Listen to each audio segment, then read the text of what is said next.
मी जितू दुधाणे, प्रहार जनशक्ती पक्ष प्रदेश प्रवक्ता आणि मुंबई विभागीय निरीक्षक। प्रहार जनशक्ती पक्षाचे संस्थापक अध्यक्ष, माजी राज्यमंत्री, लढवई नेते आणि दिव्यांगांचे दैवत माननीय बच्चूभाऊ कडू यांच्या संकल्पनेतून रविवार दिनांक 27 एप्रिल रोजी दुपारी 3 वाजता यशवंतराव चव्हाण केंद्र, मुंबई नरिमन पॉइंट मंत्रालयाजवळ या ठिकाणी एक महाराष्ट्रातला अनोखा कार्यक्रम होतोय।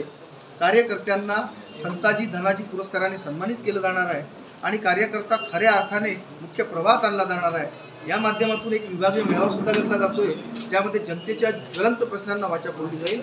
माझी सर्वांना विनंती आहे की आपण या कार्यक्रमाचा जास्तीत जास्त संख्येने लाभ घ्यावा आणि माननीय बच्चूभाऊ कडू यांच्या संकल्पनेतून होणारा हा संताजी धनाजी पुरस्कार व विभागीय मेळावा यशस्वी करण्यासाठी सहकार्य करावे। किती लोकांना पुरस्कार भेटेल आणि कोणती विशेष कारण आहे त्यांना पुरस्कार दिले जातात? बघा, ज्या पदाधिकारी ज्या कार्यकर्त्यांनी हा प्रहारचा पारिवारिक कार्यक्रम आहे, जे गेल्या अनेक वर्षापासून प्रहारसोबत जुळलेले आहेत, ज्यांनी जन आंदोलन प्रचंड प्रमाणात केलेली आहे, ज्यांनी रक्तदान खूप वेळा केलेलं आहे, ज्यांनी सामाजिक उपक्रम चांगल्या पद्धतीने राबवलेले आहेत आणि जे सातत्याने जनतेची सेवा करण्याचं काम करतात, अशांचं अनेक हजारो अर्ज आमच्याकडे आले।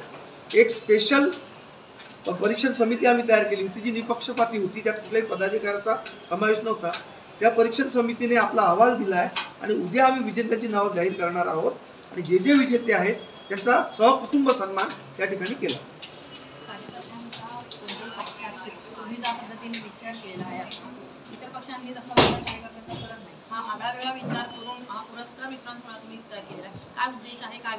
बघा, जे कोणाच्याच डोक्यात येत नाही ते बच्चूभाऊ कडूंच्या डोक्यात येतं। पहिली गोष्ट, रूढी परंपरा, पारंपरिक राजकारण, घराणेशाही, परंपरावाद आणि आजकाल कार्यकर्ता म्हणजे कडीपत्ता झालेला आहे।